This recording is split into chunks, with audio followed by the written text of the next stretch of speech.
Perkenalkan, nama saya Mariani Angel Lesau, NPM 41241248, Prodi Manajemen, Fakultas Ekonomi dan Bisnis, semester 4 kelas B. Tujuan saya membuat video ini untuk memenuhi tugas mata kuliah Perencanaan dan Manajemen Lahan Kering. Nah, dalam video ini saya akan menjelaskan bagaimana proses pembuatan mol atau mikroorganisme lokal dan proses pembuatan pupuk kompos biochar.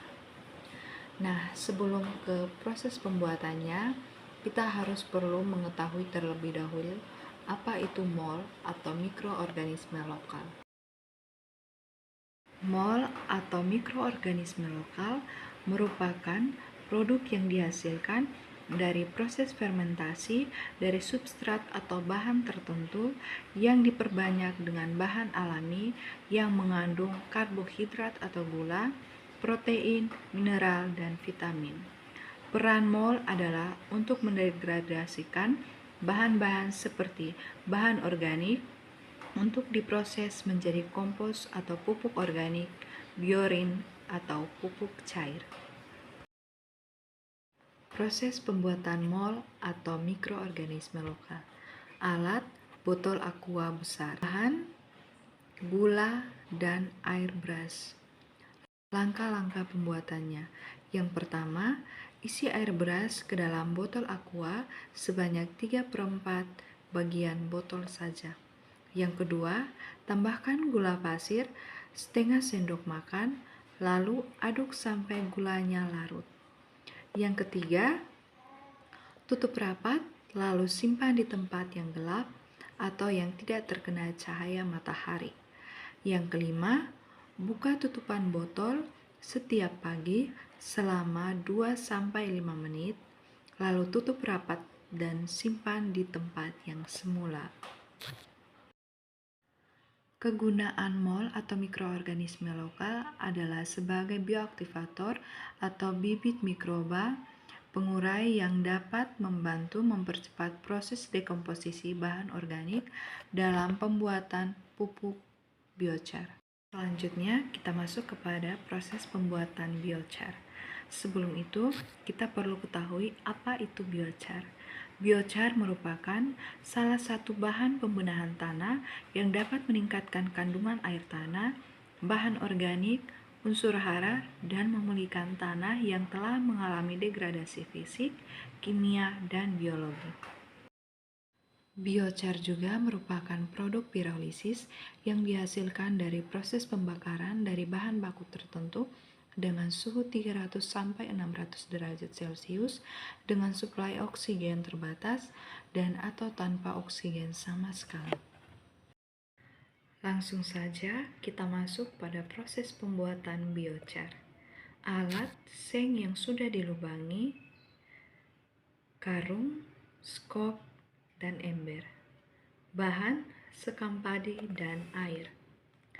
Langkah-langkah pembuatan. Corong diletakkan secara vertikal atau tegak di atas tanah yang datar.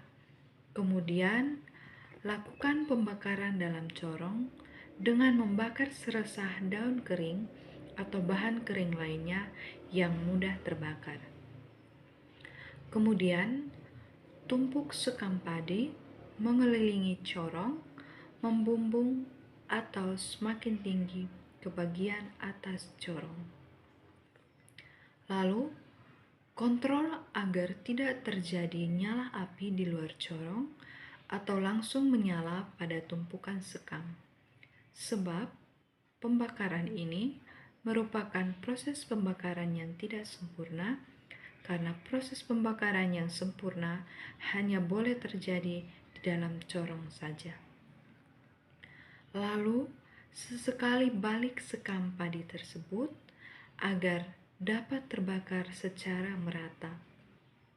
Setelah itu, jika semua sekam sudah terbakar dan berwarna hitam pekat, maka angkat corong tersebut dan ratakan tumpukan sekam yang sudah terbakar, dan siram dengan air sebanyak mungkin hingga berada pada suhu normal. Lalu yang terakhir, masukkan biochar yang sudah jadi ke dalam karung yang telah disiapkan. Selanjutnya kita masuk pada proses pembuatan biokasi. Sebelum itu kita perlu mengetahui apa itu biokasi. Biokasi adalah kompos yang dihasilkan melalui fermentasi dengan penambahan bahan bioaktivator M4 atau efektif mikroorganisme. Kata biokasi diambil dari bahasa Jepang yang berarti bahan organik yang terfermentasi. Orang Indonesia membuat kepanjangan bokasi menjadi bahan organik sumber hidup. Selanjutnya kita masuk pada proses pembuatan biokasi. Alat, ember, skop, karung atau terpal.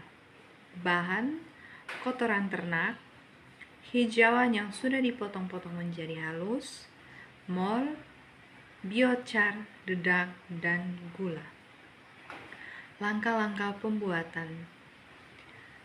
Larutkan gula pasir dan mol pada ember yang sudah berisi air. Selanjutnya, tebar hijauan di bagian dasar atau di permukaan tanah yang datar. Tebar kotoran ternak yang sudah disiapkan pada lapisan yang kedua. Lalu, siram dengan air yang sudah dilarutkan dengan gula dan mol di atas kedua lapisan tersebut. Setelah itu, tebar biochar di lapisan yang ketiga. Siram lagi dengan air yang sudah dilarutkan dengan gula dan mol. Setelah itu, ulangi proses tersebut sampai semua bahan habis. Yang terakhir, tutup rapat dengan karung atau terpal yang sudah disiapkan agar tidak terkena sinar matahari. Setiap 6-7 hari sekali, buka penutupnya dan balik atau campur bahan bokasi, lalu tutup kembali seperti semula. Kegiatan tersebut dilakukan berulang-ulang sampai seluruh bahan hancur atau sudah terkomposisi dan wujud aslinya tidak ada atau seperti tanah subur yang berwarna hitam. Umumnya, lama fermentasi ini antara 1-3 minggu.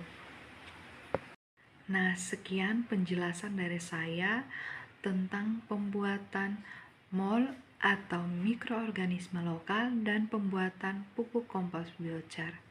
Semoga video ini bermanfaat bagi yang menonton dan mohon maaf apabila ada hal-hal yang kurang dimengerti. Terima kasih.